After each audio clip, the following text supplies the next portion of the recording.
O today, samahan nyo ako everybody, no? So babayaran ko to.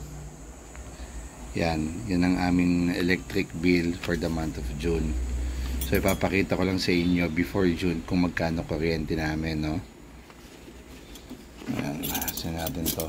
Ngayon kakain pa. So ng February, yan, 2023, yun ang bill namin, 5.3, no? And then March, yan ang March bill namin. Ayan. Ito natin, March 8, 2023, 6,000. So, ang laki agad, no? Halos 1,000 ang tinaas.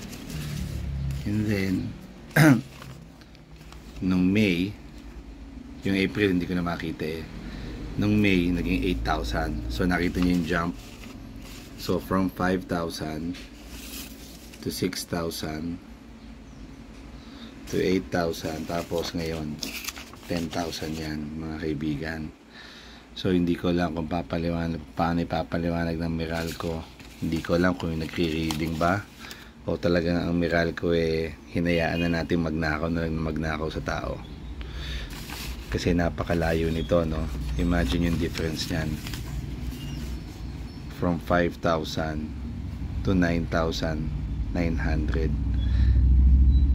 Ang laki ng ninanakaw nyo, Meralco. Magkano na-consume ko? Ang na-consume ko, sabi nyo 6,000. Isipin nyo, ipinatong nyo halos doble.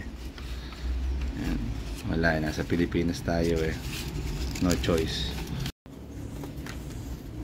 Meralco, 1 2 3 4 5 6 7 8 9, 10, 10,000 sa isang buwan na wala naman na bago, wala kami idinagdag, no? 10,000. Nandito tayo sa Bayad Center. Babayaran natin yung aking kuya. Ito yung hinold up sa akin ng Meralco, pakitingin nga. Ayan, mabayad tayo.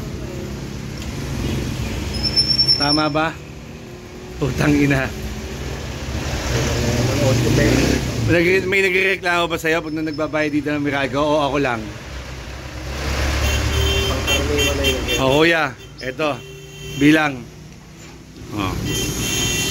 Malang niya.